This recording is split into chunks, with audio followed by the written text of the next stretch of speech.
What happens when arrogance and prejudice collide at 35,000 feet? A decorated airline captain, Mark Harrison, sees a young black teenager in a hoodie heading for first class and makes a decision. He decides in front of everyone that this kid doesn't belong. He humiliates him, he threatens him, and he tells him to go back to coach where you came from. But that captain just made the biggest mistake of his life. Because mid-flight, when the alarm starts screaming and the plane begins to fall, he's about to find out that the teenager he just insulted isn't just a passenger. He's the new boss who owns the very technology keeping them in the air. Before we begin, comment where you are watching from today, and make sure to subscribe because tomorrow's story is one you don't want to miss. Now let's get into it. The air in the terminal at Los Angeles International Airport, LAX, was a familiar stale perfume of jet fuel, Cinnabon, and nervous energy. For Elijah Hayes, it was the smell of an impending migraine. At 19, Elijah was already the CEO of Aerotech, a company he had built from his dorm room, coding 18 hours a day on a revolutionary navigation and efficiency AI. Today, that company was no longer his. As of 9 a.m. yesterday, Aerotech had been acquired by Transatlantic Air in a deal worth a staggering $4 billion. The money was abstract, a series of zeros on a screen he hadn't even had time to look at. The reality was this: he was now the new head of technological integration for the entire airline, and he was flying to JFK for his first board meeting. Elijah clutched his carry-on. He was dressed in his uniform, a dark gray, unbranded, but ludicrously expensive hoodie, black jeans, and a pair of pristine Air Jordans. He knew intellectually that he was one of the most powerful new figures in the aviation industry, but in his gut, he still felt like the kid from Inglewood who got lucky. He'd skipped 3 grades, got a full scholarship to Stanford at 15, and dropped out at 17 to found his company. He'd never had time to feel like he belonged in rooms where men in suits decided the fate of thousands. We are now inviting our first-class passengers to board Flight 227 to New York, a cheerful voice announced. Elijah shuffled forward, fumbling for his phone. He pulled up the digital boarding pass. Hayes Elijah, seat 1A. He approached the gate, where a lead flight attendant named Sarah glanced at his pass, then at his face, then at his hoodie. Her smile faltered for a microsecond, a little tightening around the eyes. It was a look Elijah knew well. It was the "Are you sure?" look. "Enjoy your flight, Mr. Hayes," she said, her professionalism snapping back into place as she scanned his pass. Elijah murmured a thanks and walked down the jet bridge, his headphones in but playing no music. He stepped onto the aircraft and was immediately hit by the quiet, carpeted hush of the first-class cabin. Standing near the cockpit door, chatting with the flight attendant, was the pilot. He was tall, silver-haired, with a chiseled jaw and an air of absolute, unquestioned authority. His uniform was immaculate, his gold-striped epaulets gleaming. This was Captain Mark Harrison, a 30-year veteran of the airline, a man who saw the plane not as a piece of complex machinery, but as his domain. As Elijah turned left towards seat 1A, Harrison's conversation stopped. He watched Elijah approach, his eyes raking over him, from his shoes to his face. Harrison stepped partially into the aisle, physically blocking the path. "Whoa there, son," Harrison said. His voice was a deep baritone, friendly on the surface but laced with steel. "Got a little turned around, didn't you? Coach is back that way." Elijah froze. He could feel the eyes of the other first-class passengers, a woman in pearls, a man reading the Wall Street Journal, all turning to him. "Excuse me?" Elijah said, pulling his headphones down. "This is the first-class cabin," Harrison said slowly as if to a child. "Your ticket is for the back of the plane. Just follow the signs." Elijah felt a hot flush of adrenaline. "My ticket is 1A, he said, holding up his phone. Harrison didn't even look at it. He chuckled, a dry, dismissive sound. "Nice try, kid. Look, I don't know how you got past the gate agent with that, but I don't have time for these games." He was speaking louder now, for the benefit of the cabin. "It's a federal offense, you know, trying to defraud an airline. I'm not defrauding anyone, Elijah said, his voice quiet but firm. This is my seat. I'm on my way to a board meeting. This struck Harrison as hilarious. He laughed out loud. A board meeting? Right. And I'm the King of England. Look, I've seen it all. Stolen miles, counterfeit passes, people like you trying to scam a free ride. It's over. People like me? Elijah repeated, the words hanging in the air. Harrison's smile vanished. His face hardened. You heard me. I want you off this jet bridge, now. Go back to the gate, find your real seat and coach, or I'll have airport security remove you from my aircraft. He put a hand on Elijah's shoulder to physically turn him around. It wasn't a violent shove, but it was an unmistakable gesture of dominance. Captain, a nervous voice said. It was Sarah, the flight attendant. His pass scanned correctly. It says 1A, he's on the manifest. Harrison shot her a look of pure venom. Are you questioning my authority, Sarah? The manifest can be wrong. I am the captain of this ship, and I am responsible for security. This passenger, he sneered the word, is a potential security risk. He is not setting foot in my first class. I am not a security risk, Elijah said, his voice rising, the humiliation burning in his chest. I am a passenger. Here is my ID. Here is my ticket. Check it again. I'm done checking, Harrison snapped. Go back to coach, or you're not flying at all. Your choice, son.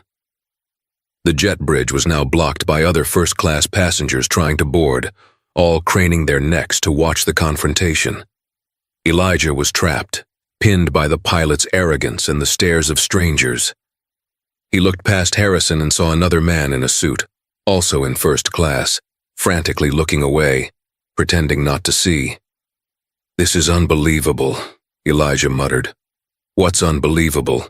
Harrison said, leaning in, is your nerve. Get off my plane. Captain Harrison, please. A new voice joined the fray. It was a male flight attendant, David, who had come up from the galley. He had a calm demeanor and looked from the captain to Elijah with practiced neutrality. The manifest is correct, David said quietly, holding a tablet. He is ticketed for 1A Elijah Hayes. I don't care what the tablet says, Harrison retorted, his face reddening. He was furious at being challenged by his own crew. I am making a command decision, and I'm telling you this is my seat, Elijah insisted, refusing to back down. He would not be intimidated. Not today. Suddenly, the man in the suit who had been avoiding eye contact, a pale, nervous man named Robert Shaw, finally spoke up. Shaw was a vice president of operations for Transatlantic Air, the very man who had championed the Aerotech acquisition. He knew exactly who Elijah was. Captain Harrison, Shaw stammered, his face ashen. There's been a misunderstanding. This young man he's our guest. He belongs in 1A. Harrison spun on Shaw. Our guest? Robert, what is this? I'm trying to maintain order on my aircraft. And you're doing a fine job of delaying it, Shaw said, finding a sliver of courage. He is Mr. Elijah Hayes. He is cleared for 1A. Please let him take his seat. We are on a tight schedule. The tight schedule part seemed to land. Harrison looked from Shaw's terrified face to Elijah's defiant one. The pilot's mind was clearly racing, trying to figure out who this Mr. Hayes was that a VP would vouch for him. He must be some VP's kid, or an intern being flown out for a special project. A guest. Harrison finally, reluctantly stepped aside. His concession was layered in contempt. Fine, he spat. Sit. But I'm logging this. I'm watching you. One wrong move, one complaint from another passenger, and you're meeting the air marshals in New York. Understand? Elijah said nothing. He locked eyes with the captain, a silent promise passing between them, before brushing past him. He made the long, humiliating walk to seat 1A, every eye in the cabin following his hoodie and his sneakers. He slid into the plush leather seat, which felt more like a throne of judgment than a privilege. He jammed his headphones on, his knuckles white as he gripped his phone. He immediately sent a text to his mentor and lawyer, Gideon Cole. You're not going to believe what just happened. The plane door closed. The flight attendants began their safety demonstration. Sarah, the lead attendant, pointedly avoided his gaze. David, the one who had intervened, gave him a small, sympathetic nod as he passed. A few minutes later, Robert Shaw leaned over from his seat. 2C. Mr. Hayes, Elijah, I am profoundly sorry, he whispered, his hands visibly shaking. Captain Harrison, he's from the old guard, a total dinosaur. He had no idea. I should have stepped in sooner. I froze. Elijah just stared ahead at the bulkhead. You knew who I was, Mr. Shaw, and you watched him. Yes, I'm sorry, Shaw stammered. I will be filing a full report with HR. This is unacceptable. It's more than unacceptable, Robert, Elijah said, his voice ice cold. It's a liability. We'll discuss it when we land. Shaw shrank back into his seat. The flight attendants came by to offer pre-departure drinks. Elijah asked for a water. Sarah, serving him, had a look of strained politeness.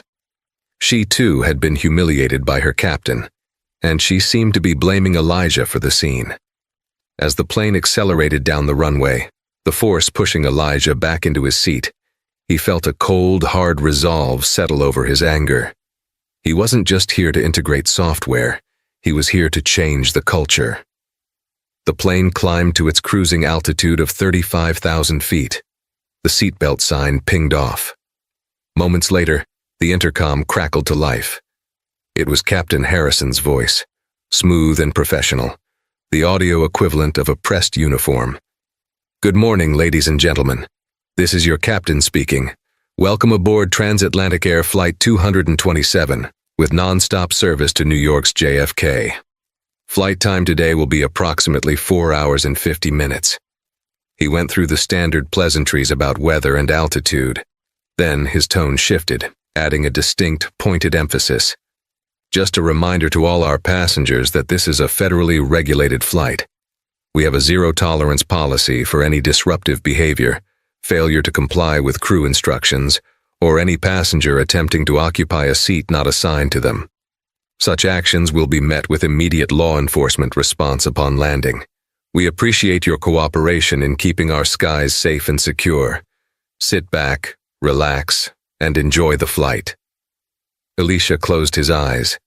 It was a direct threat, broadcast to 200 people, aimed at one. I'm watching you. For 2 hours, the flight was deceptively calm. Lunch was served. Elijah ignored the filet mignon and worked, his laptop open. He wasn't watching movies. He was plugged into the aircraft's internal network, monitoring the real-time performance of his aerotech software. His system wasn't just for navigation. It was a predictive AI that managed everything from fuel burn and engine efficiency to turbulence compensation. It was, quite literally, flying the plane, with the pilots there to supervise. Robert Shaw kept trying to catch his eye, to offer another mumbled apology. Elijah ignored him. Sarah, the flight attendant, refilled his water with a terse, "Sir," and hurried away. Then, at 3:17 p.m. Eastern Time, over the plains of Nebraska, it happened. It wasn't a gradual shake. It was a single, violent, bone-jarring lurch. The plane dropped what felt like 1,000 feet in 1 second, slamming everyone against their seatbelts. Laptops flew, drinks hit the ceiling, and a collective scream ripped through the cabin. In first class, Robert Shaw yelped as his glass of ginger ale was flung against the bulkhead. Before the plane could stabilize, it happened again. A sickening side-to-side yaw like a car skidding on ice. The lights flickered, died, then came back on in emergency mode, casting a dim, ghoulish glow. "What's going on?" a woman shrieked. The intercom crackled, but this time, there was no smooth captain's voice. There was just static, a fumbled noise, and then, "This is the flight deck. All flight attendants, take your seats now." It wasn't Harrison's voice. It was the co-pilot, and he sounded terrified. A series of high-pitched, repetitive alarms began to sound from the cockpit, audible even over the rising panic in the cabin. The whoop-whoop-whoop of a stall warning. Elijah wasn't panicking. He was staring, laser-focused, at his laptop. The screen was a flurry of red data. His aerotech interface, which he had special access to, was showing him exactly what was wrong. "No, no, no," he whispered. Robert Shaw, his face chalk white, unbuckled and scrambled on his knees into the aisle next to Elijah's seat. "Mr. Hayes! Elijah!" Shaw hissed, grabbing his arm. "What is this? Is it your system? God, the board said it was too new. They said it was buggy. Is it failing?" Elijah shook his head, his eyes darting across lines of code. "It's not the system," he said, his voice tight. "The system is trying to save the plane. The pilot is fighting it." "What?" "Look." Elijah pointed to his screen. A graphic showed the plane's control surfaces, the elevators, the rudder, the ailerons. The blue lines were the aerotech system's commands, trying to lift the nose and correct the yaw. The red lines were the pilot's manual inputs, doing the exact opposite. "He's overriding the stabilization protocols," Elijah said, his voice rising. My God, he's disabled the primary sensor suite. He's flying blind and fighting the AI. He's putting us into a stall." The plane shuddered again, this time more violently. The nose dipped, and the terrifying, weightless feeling of a serious descent began. People were openly weeping. "He doesn't trust the tech," Elijah realized, a cold horror dawning on him. That speech, it wasn't just about me. He doesn't trust my company. He's trying to hand-fly his way out of a problem he doesn't understand. "Do something," Shaw pleaded, clinging to the armrest. Elijah closed his laptop. He unbuckled his seatbelt. "Sir," David, the flight attendant, shouted from his jump seat. "You must remain seated. That is a direct order." Elijah ignored him. He stood up, using the seats for balance as the plane bucked. He strode past the galley, past the terrified, strapped-in flight attendants, and straight to the cockpit door. He didn't knock. He pounded on it with his fist, a rapid, deafening rhythm. "Captain Harrison," he yelled over the alarms. "Open this door. This is Elijah Hayes." Inside the cockpit, it was chaos. First Officer Miles, the co-pilot, was fighting the yoke. "Mark, let the system take it. You're fighting it. We're stalling." "I don't trust this automated garbage," Harrison roared, his face slick with sweat. He was hauling back on his own yoke, his knuckles white. "It's feeding us bad data. I know this guy. I fly the plane, not the computer." Bang, bang, bang. "Captain Harrison, open this door or I'll have security break it down when we land," Elijah yelled. "You are manually overriding the aerotech failsafe. You've deactivated the sensor suite and you're contradicting the auto trim. You are seconds away from an unrecoverable flat spin." Harrison, enraged and bewildered that someone outside the cockpit could know this, motioned frantically. "Get rid of him." But the co-pilot, hearing Elijah's words, looked at his console with dawning realization. "He's right, Mark. The trim. My God." Harrison, in a fit of pure, blind rage, unbuckled his own harness, lurched over, and tore open the cockpit door. He was going to physically throw the kid from Coach back into the cabin. "I told you to sit down, boy," he screamed, his face purple. "Get out of my—" His voice died in his throat. Elijah didn't flinch. He pushed past the stunned captain, shoving him against the bulkhead, and stood between the two pilot seats. Robert Shaw was right behind him, his mouth open in a silent O of terror. Elijah pointed not at Harrison, but at the console, at the blinking red lights that Harrison had been ignoring. "You're in a conflict loop," Elijah snapped, his voice cutting through the alarms with pure, cold authority. "Your inputs are telling the system you're at 20,000 feet, but the secondary sensors, the ones you didn't disable, are screaming that we're at 34,000 and losing pressure. The system thinks you've been incapacitated. Look at your yoke. It's fighting you." First Officer Miles looked at Elijah, then at the console. "He's right, Captain. He's right." Harrison just stared, his chest heaving. The sheer impossibility of the situation. The Coach kid, the security risk, standing in his cockpit, spouting complex avionics data, had short-circuited his brain. "Who?" Harrison breathed, his anger collapsing into total, profound confusion. "Who the hell are you?" Elijah didn't take his eyes off the console. He was already pointing at a switch. "First Officer Miles, reactivate Auxiliary Sensor Suite 4B, now. It will sync with the AI and correct the trim. Miles's hand shot out and flipped the switch. Elijah finally turned his head and looked directly into Captain Mark Harrison's eyes. The cabin was still shaking, but the center of the storm was right here. "I'm Elijah Hayes," he said, his voice flat and hard. "I'm the founder and CEO of Aerotech, and as of 9 a.m. yesterday when Transatlantic Air finalized its $4 billion acquisition of my company, I'm your new boss." He pointed to the console. "And you are flying my software wrong." The silence in the cockpit was louder than the alarms. It was a vacuum, sucking all the air and arrogance out of Captain Mark Harrison. His face, which had been purple with rage, turned a mottled ashen gray. His hands, which had been gripping the yoke in a death grip, went limp. He staggered back and fell heavily into the cockpit's jump seat. "My God," was all he could whisper. First Officer Miles, however, was galvanized. He looked at Elijah, not as a kid, but as the engineer who had written the code. "Mr. Hayes, talk to me. It's still fighting us, the stall warning." "It's a data lag," Elijah said, all business. He was in his element. This was just a complex math problem. "The system is recalculating based on the new sensor data. You have to trust it. Hands off the yoke, both of you. Let it compensate." "Hands off?" Miles was terrified. "We're in a dive. You're in a controlled descent that the system is managing," Elijah countered, his voice sharp. "You were in a stall. Let it work. Hands off, First Officer. That's an order." The order was not a request. Miles, making a split-second decision, raised his hands from the controls. For 3 agonizing seconds, the plane continued to shudder.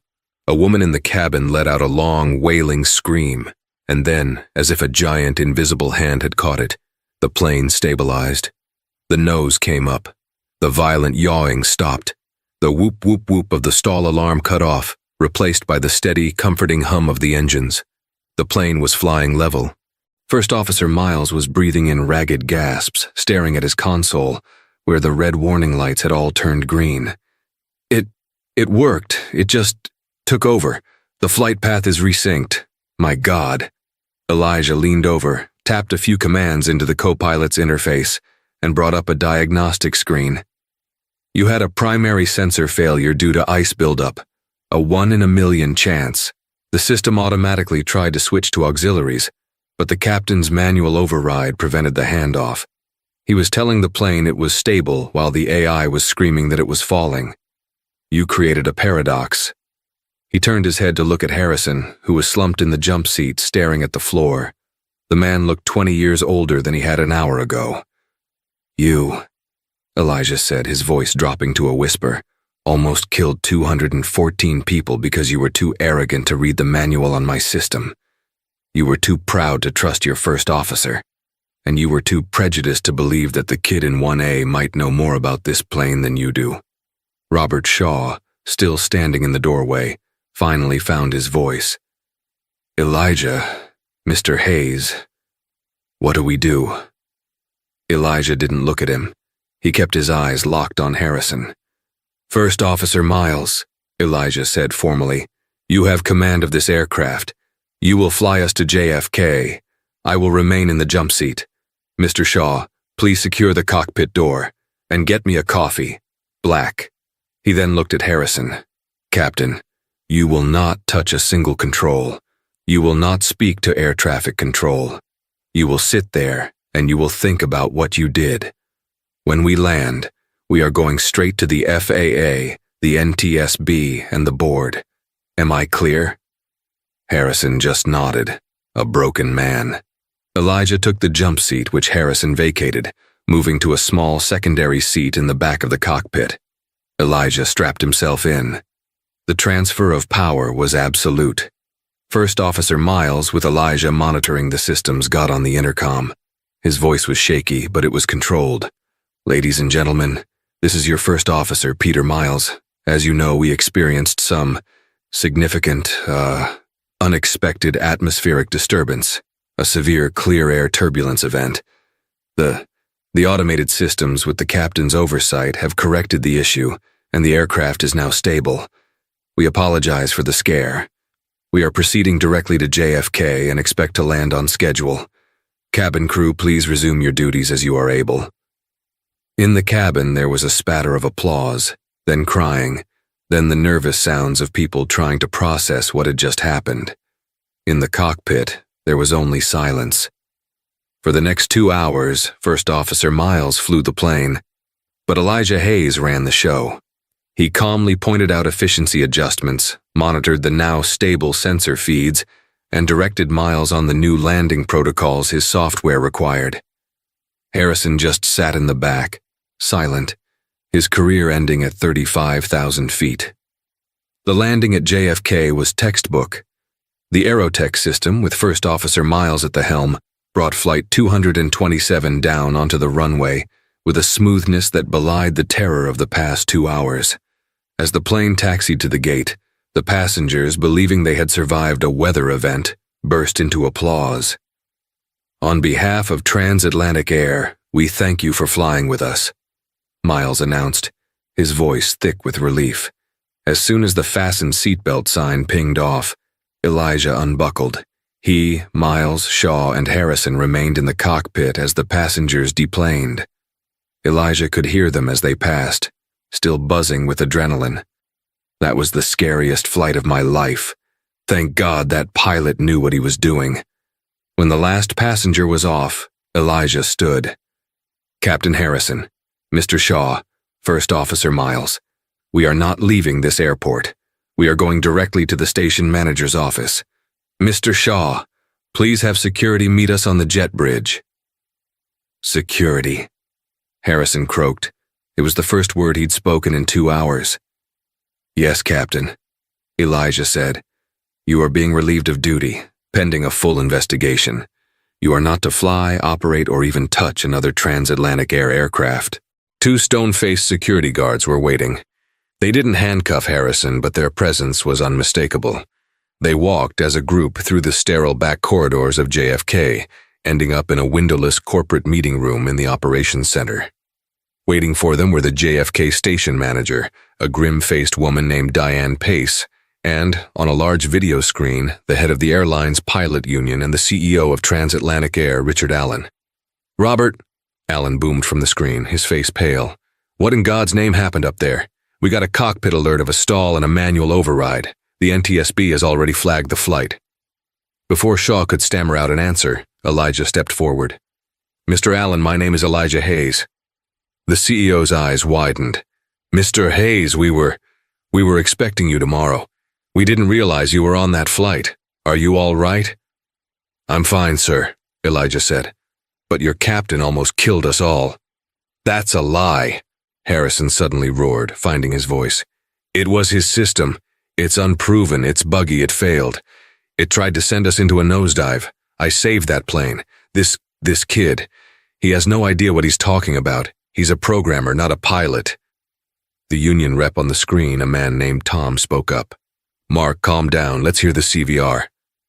Diane Pace hit a key on her laptop. The CVR, the cockpit voice recorder, had already been downloaded. The room filled with the sounds of the crisis. Miles. "Mark, let the system take it. You're fighting it." Harrison.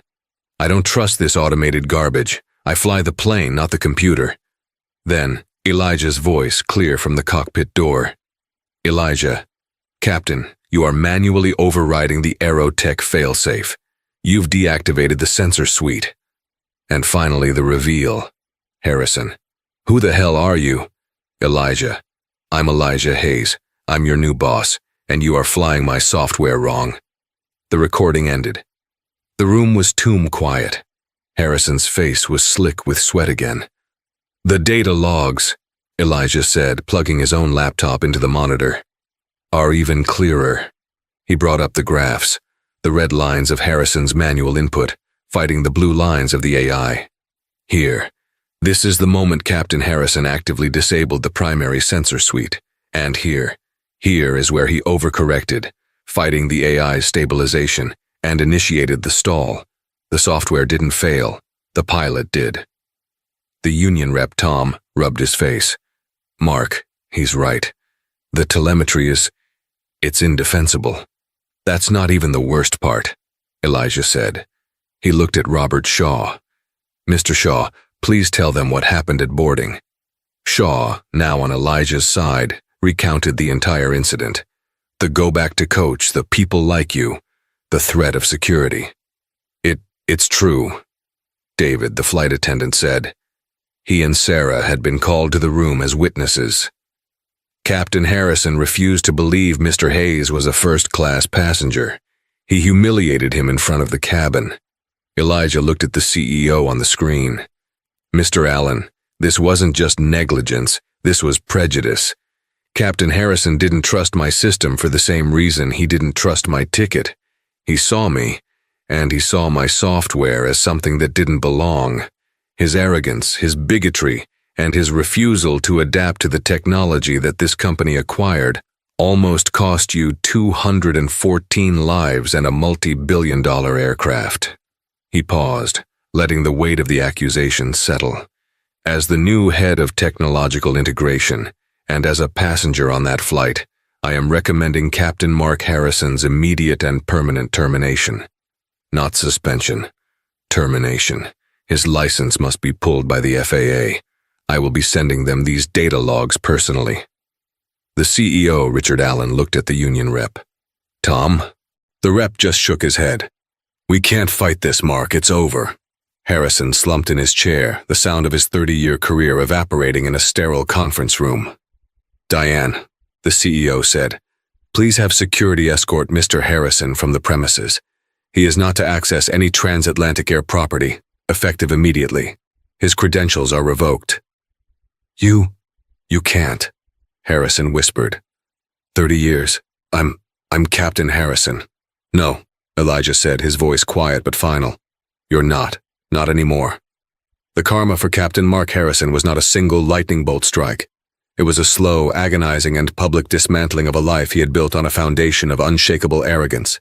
His fall wasn't just from 35,000 feet. It was from the very pedestal he had placed himself upon. It began with the walk of shame from the JFK Operations Center. The two security guards didn't touch him, but their presence was a physical weight, pressing him down the sterile corridor. He could feel the eyes of the station staff on his back, the whispers starting before the door had even closed. He wasn't captain anymore. He was a situation being handled.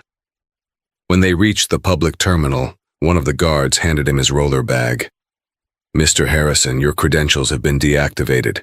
You'll need to exit through the main terminal. Have a good evening." Mr. Harrison. The word felt like acid. For 30 years he had been captain. The title was a shield, an identity. Now he was just another man in a uniform he was no longer entitled to wear, pulling his bag through a crowd of passengers who had no idea the god of their skies had just been cast out. He took a cab back to his pristine home in Short Hills, New Jersey. He walked in, his mind a fog of denial and rage. It was the system, he kept muttering. The kid system. It failed. His wife, Laura, was in the kitchen, her face pale, her phone clutched in her hand. "Mark, what's going on? My phone is blowing up. Robert Shaw's wife called me crying.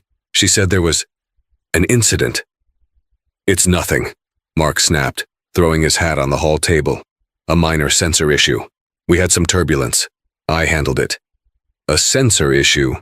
Laura held up her phone. "Then why is there a video, Mark? A video from a passenger of you, screaming at a black kid, telling him to go back to coach. People like you." Mark's blood ran cold. "That was a separate issue. A security risk. He was your new boss, Mark," she shrieked, the words finally breaking through his denial. "That's what Patricia Shaw said. The boy in the hoodie. He owns the technology. He's some kind of new executive. She said he saved the plane from you." "That's a lie," Harrison roared. "That is a lie. I am the captain. I saved that plane from his garbage software." "Then why are you home?" she asked, her voice dropping to a terrifying, cold whisper. "It's 8 p.m. You're supposed to be on your layover in New York. Why are you here, Mark? And why did you take a cab?" That night, the story broke.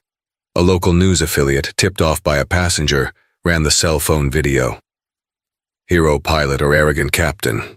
Near disaster on transatlantic air. Flight 227. The clip of Harrison sneering, "I don't have time for these games, kid," was played on a loop. The next 72 hours were the formal execution of his career. He was summoned to an emergency hearing with the FAA and NTSB. He walked in, flanked by his union representative Tom, determined to fight. He would expose this kid, this Elijah, and his buggy software. The room was cold, lit by fluorescent lights. A panel of 7 grim-faced investigators sat at a long table, and at the far end, next to the Transatlantic Air CEO, sat Elijah Hayes, still in a hoodie, a laptop open in front of him. "Captain Harrison," the lead investigator began, "we have the CVR audio and the complete data logs from Flight 227. We would like you to walk us through your decision to manually override the Aerotech stabilization system." "The system was faulty," Harrison said, his voice regaining its command. "It was feeding me bad data. It was trying to put the plane into a nosedive. My 30 years of experience told me." "Your experience," Elijah Hayes' voice cut in, "told you nothing. Your data told you everything." Elijah stood and took over the main screen. He brought up the red and blue lines. "Here, gentlemen, is the moment the primary sensor failed due to icing. The instant it failed, my system flagged it and attempted to switch to auxiliary sensors. Here," he pointed, "is where Captain Harrison prevented that handoff. He initiated a conflict loop. The AI was trying to correct the trim based on the actual altitude data from auxiliary sensors. The captain was fighting it, using his yoke to force the nose down, trusting his single failed sensor. He then played the data visualization, showing the plane's controls. The AI was trying to lift the nose to prevent a stall. The captain was forcing it down. He created the stall. The system wasn't failing. It was being actively sabotaged by its pilot. The investigators watched, transfixed. The data was irrefutable. Then they played the cockpit audio. Harrison: "I don't trust this automated garbage. I fly the plane, not the computer." And then the audio from the cockpit door. Elijah: "Captain, you are manually overriding the Aerotech failsafe. You've deactivated the sensor suite." Harrison: "Who the hell are you?" Elijah: "I'm Elijah Hayes. I'm your new boss." A heavy, damning silence filled the room. "Mark," the lead investigator said, removing his glasses, "the data shows Mr. Hayes' analysis is 100% correct. You fought your own plane and nearly destroyed it. But that's not all." The investigator continued, his voice hardening. "We also have the cabin video from boarding. We have your comments on the PA system, threatening a specific passenger. It's clear your animus toward Mr. Hayes began before you even left the gate. You were prejudiced against the passenger, and that prejudice carried over to the technology he created. You didn't trust the man, so you refused to trust the math. This is..." Harrison stammered, his facade cracking. "This is a setup. You're taking this kid's side." "It's over, Mark," Tom, the union rep, said, putting a hand on his arm. "It's over." The panel's decision was immediate and unanimous. "Pending a full investigation, which we see as a formality, your airline transport pilot license is hereby revoked. Indefinitely. Revoked, not suspended. Revoked." He was no longer a pilot. He was a civilian. He stumbled out of the hearing room. Tom followed him. "You're going to fight this, Tom." Harrison grabbed his arm. "We're going to appeal. This is an outrage." Tom pulled his arm away, his face etched with disgust. "Fight it with what, Mark? The union is dropping your case." "What? You can't. I've paid dues for 30 years. And in 30 minutes you undid all of it." Tom spat. "It's not just the data, it's the video. People like you. Go back to coach. You're toxic, Mark. You're a racist and an incompetent, and you got caught. We can't let your stink get on the rest of us. You're on your own." He returned home to a house that was eerily quiet. Laura was in the master bedroom packing a suitcase. "What are you doing?" he whispered. "I'm going to my sister's," she said, not looking at him. "Laura, we can fight this. I made a mistake, but..." "A mistake?" She finally turned, her eyes blazing. "You know what I did today, Mark? I resigned from the club. I pulled our son's application from the academy because no one will look at us. The phone hasn't rung in 2 days, except for reporters. You didn't make a mistake. You destroyed us. I am still your husband. I am still the man." "The man I married was a captain," she said, zipping the bag. "A man people respected. You're a meme. You're the angry racist pilot on YouTube. I'm not. I can't be married to that." She left. The next day, the for sale sign went up. Transatlantic Air, under Elijah Hayes' new directive to root out the rot, was countersuing Harrison for endangerment and breach of contract. His pension was gone. His savings were being devoured by lawyers. He lost the house. 6 months later, Mark Harrison was living in a one-bedroom apartment in Queens, the windows rattling every time a plane took off from LaGuardia. His name was a verb in the industry. Don't pull a Harrison. He was a case study in simulator training, scenario 227, of what arrogance and prejudice looked like. He was unemployable. He tried flight schools, charter companies, cargo lines. The second they saw his name, the interview was over. Finally, desperation led him to a security contracting company. The pay was $18 an hour.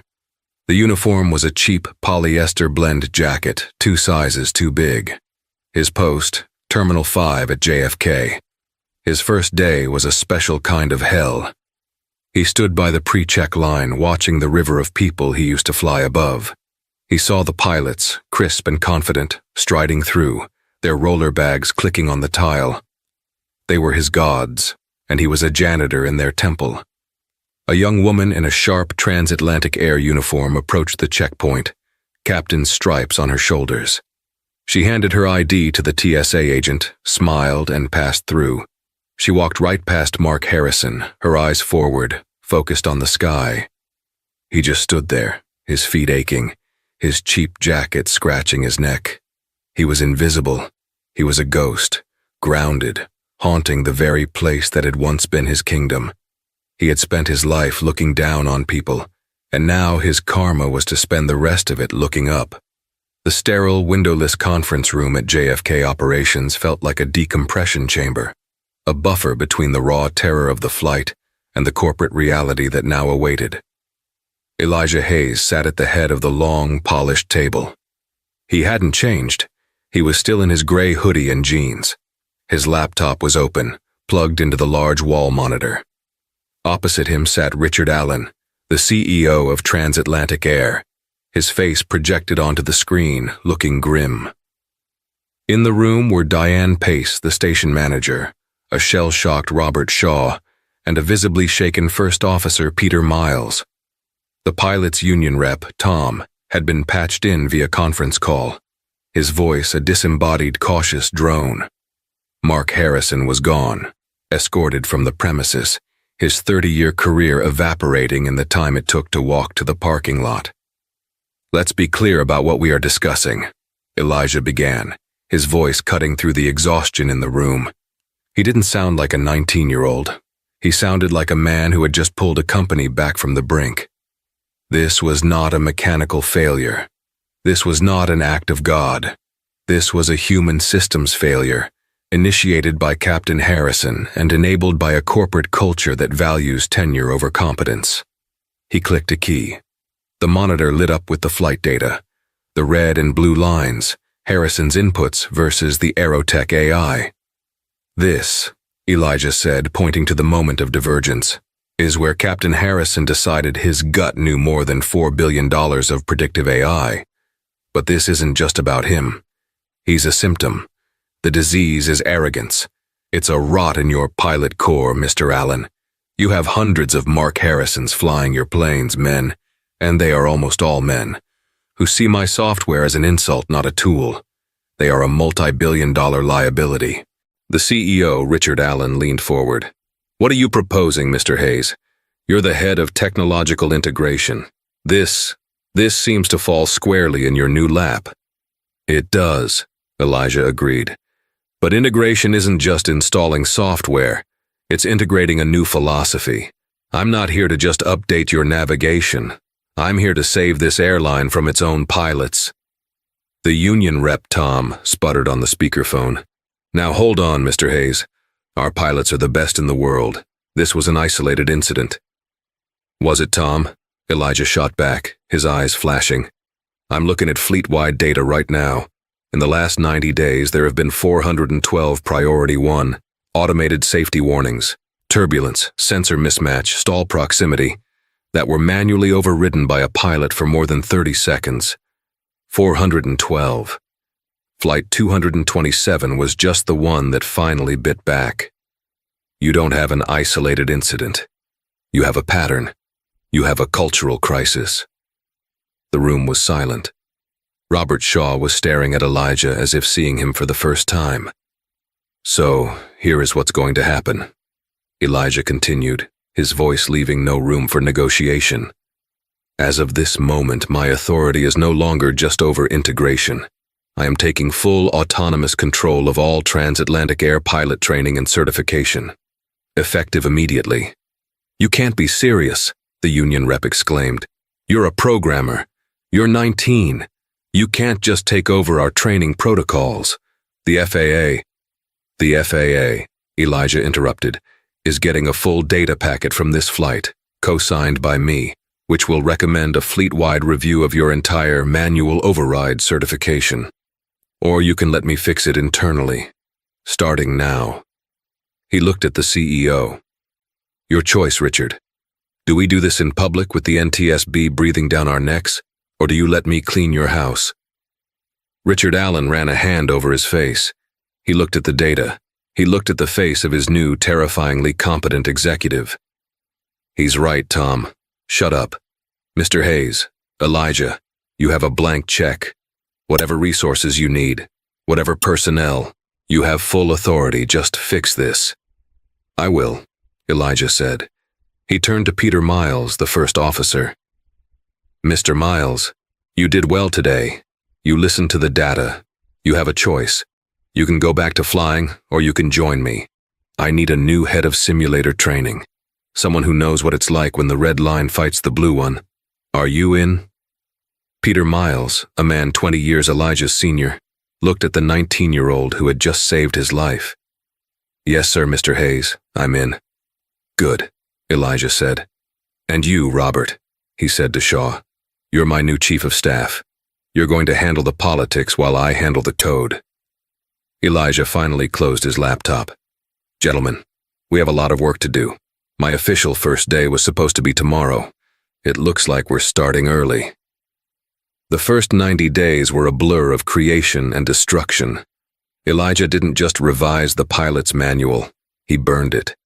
He and his new team, led by Peter Miles and a shell-shocked but loyal Robert Shaw, built a new training curriculum from the ground up. He called it the Aerotech Symbiosis Protocol. The old philosophy was pilot in command. The new one was system in partnership. His first move was to analyze the data. He ran a fleet-wide diagnostic, looking for every pilot who, like Harrison, had a high percentage of manual overrides against automated safety systems. He found 74 high-risk pilots.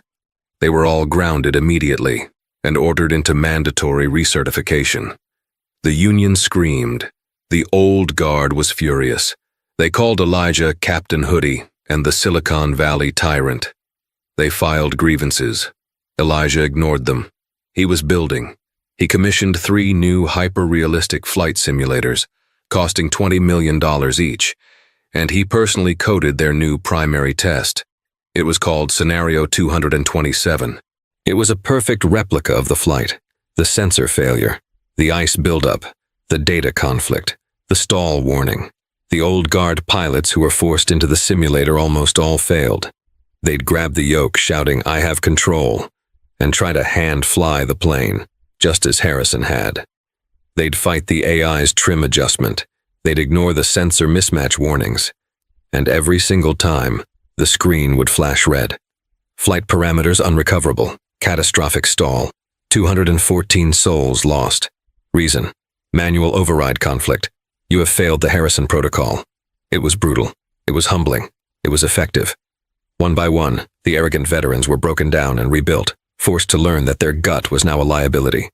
They learned to read the data, to trust the system, to become a partner to the AI, not its master. Elijah didn't just focus on the pilots. He tracked down Sarah, the flight attendant who had been intimidated by Harrison. He called her into his new glass-walled office. She was terrified, expecting to be fired. "You knew my ticket was valid," Elijah said, not unkindly. "Yes, sir," she whispered, "but you were too afraid of Captain Harrison to say so. He has a temper, sir. He could have had me fired." "And that," Elijah said, "is a safety risk. A culture where a flight attendant is too scared of a pilot to correct him is a culture that can't respond to a crisis." He promoted her. He made her the new head of in-flight crew relations with a direct mandate to create a challenge protocol, empowering any crew member, from the newest attendant to the gate agent, to challenge a captain's authority if they see a safety or procedural violation without fear of reprisal. David, the attendant who had spoken up, was made her co-lead. The resistance was fierce. Elijah called an all-pilots town hall in the main transatlantic air hangar at JFK. Over 500 uniformed pilots gathered, their arms crossed, their faces a mask of skeptical hostility. Elijah walked onto the stage, not in a suit, but in his trademark hoodie. A low murmur of disrespect rippled through the crowd. "Good morning," he said, his voice echoing through the massive space. "I know what you call me. Captain Hoodie, the dorm room dictator. I know you look at me and see a kid who's never landed a 787 in a 30-knot crosswind, and you're right. I haven't." He paced the stage. "But I'm not here to fly the plane. I'm here to fly the system, and you are all now part of that system. For 30 years you've been taught that the pilot is the last word, that his feel for the aircraft is what saves the day." He pointed to a massive screen behind him. Harrison's data, the red and blue lines, appeared. "This is Mark Harrison's feel. This is the gut of your 30-year veteran. This red line is the old guard. This red line is arrogance. This red line is prejudice. This red line is 214 dead passengers. The only reason those people are alive today is because this blue line, my code, fought him, and I was there to back it up." The hangar was dead silent. Mark Harrison looked at me and decided I didn't belong. He didn't just do it in the aisle. He did it at 35,000 feet. He saw my software as an intruder, just like he saw me. He refused to trust it. He refused to learn it. And he almost murdered 214 people because of it. He locked eyes with the senior pilots in the front row. "Your feel is obsolete. Your instinct is a liability. You are no longer aviators. You are systems managers. You are human partners to the most advanced AI ever put in the sky. My AI. You will learn to trust it. You will learn to work with it. You will pass scenario 227, or you will fly a desk. There is no third option. Welcome to the new transatlantic air." A hand went up in the front. It was Captain Eva Rostova, one of the airline's most respected senior pilots, a woman with more hours in the air than almost anyone. She stood up. "I flew with the new software last week," she said, her voice cutting through the tension. "Over the North Atlantic. It diverted us around a microburst that never even showed on our radar. It saved us 40 minutes and a new pair of underwear. The kid is right. His system is better than our gut. So I suggest you all shut up, sit down, and learn something. I, for one, am signing up for the simulator tomorrow." That was the moment the tide turned. The resistance broke. While Elijah was rebuilding the airline, Mark Harrison was collapsing. His termination was upheld. The FAA, acting on Elijah's data, revoked his license permanently, citing gross negligence and failure to adhere to automated protocols. The union, faced with the indefensible CVR audio, dropped his case. He sued for wrongful termination. Transatlantic Air, with Elijah's data logs, countersued him for endangerment and breach of contract. Harrison lost. His legal fees wiped out his savings. His pension was forfeited. His wife, humiliated by the viral videos of his boarding gate tantrum, left him. He sold his large house in New Jersey. He moved to a small, grim apartment in Queens. The man who once commanded a $300 million aircraft, who held 200 lives in his hands, was now applying for jobs. But he was radioactive. No airline would touch him. He finally found work as a baggage handler at LaGuardia. It was a cruel joke. He was now loading bags onto the coach sections of planes he used to fly. But even that didn't last. He was recognized by a pilot, and the humiliation was too much. A year after Flight 227, a young woman, Captain Alani Quele, was walking through Terminal 5 at JFK, pulling her carry-on. She was one of the new captains, trained entirely under Elijah's symbiosis program. She walked up to the security checkpoint and handed her ID to the guard. The guard was a man in his late 50s, with a face that looked like it had been carved from stone. His silver hair was thin, his eyes empty. He wore an ill-fitting blue security jacket. He swiped her badge. "Have a good flight, Captain," Mark Harrison muttered, his voice a gravelly whisper. He didn't look up. He just watched her walk away, her uniform crisp, her step confident, heading toward the cockpit he would never see again. He had told Elijah to go back to coach, but he was the one who had been grounded, a ghost trapped in the terminal, forever watching others take to the skies. 2 years later, the inaugural flight of the transatlantic air Aeroliner 1, the world's most advanced passenger jet flying from New York to London. The entire flight system was a bespoke creation, designed by Elijah from the ground up. In the jump seat, Elijah Hayes, now 21 and the chief technology officer of the entire airline, watched the console. He was still in a hoodie, but it was a custom one with the Transatlantic Air logo. In the captain's seat was Eva Rostova. In the co-pilot's seat was Peter Miles, now a Czech airman and captain himself. "Cruising at flight level 410, Eva said, her hands resting lightly on the controls. "Aerotech is purring, boss." "As it should," Elijah smiled. Suddenly, a calm, synthesized voice filled the cockpit. "Aerotech, unscheduled atmospheric anomaly detected, volcanic ash cloud, trace particulate, at 20 nautical miles. Recommending immediate reroute to flight path Bravo 7. Confirm." Eva and Peter didn't flinch. There was no panic, no grabbing the yoke. "Confirm," Eva said. "Peter, notify ATC. I'll monitor the descent." "Aerotech," Peter added. "Execute reroute. Begin automated descent to flight level 330. The plane banked, a smooth, effortless turn. The passengers didn't even spill their drinks. The AI was flying the plane around a hazard the pilots hadn't even seen, and the pilots were managing the AI, managing the communications, working in perfect, seamless partnership. 10 minutes later, they were clear. "Nice save, boss," Eva said, looking back at Elijah. 10 years ago, we'd have been flying right through that.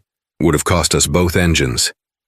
Elijah looked out the window, at the dark, inky blue of the upper atmosphere, the curve of the earth visible below. He thought of that day, of the blind hatred in Harrison's eyes, the sneer of, "Go back to coach where you came from." He leaned back in his seat. He wasn't in coach, he wasn't in 1A. He was in the command seat, not just of a plane, but of an entire company. He had faced the arrogance of the old world and replaced it with the logic of the new. He didn't just belong, he was in charge. And that's the story of Mark Harrison and Elijah Hayes. It's a powerful reminder that prejudice and arrogance are a dangerous combination, especially when they blind you to the reality right in front of you. Captain Harrison looked at a young man and saw only a stereotype, but he was really looking at his own downfall. He refused to trust the future, and that refusal cost him everything. Elijah, on the other hand, showed that true authority doesn't come from a uniform or a title. It comes from competence, brilliance, and the courage to hold your ground. He didn't just save a plane, he changed an entire industry. What did you think of Captain Harrison's hard karma? Do you think he deserved to lose it all? Let me know your thoughts in the comments below. This was a wild one, and if you enjoyed this story and want to hear more real-life drama and karmic justice, make sure to hit that like button. And please, don't forget to subscribe and ring that bell so you never miss another story. Thanks for listening.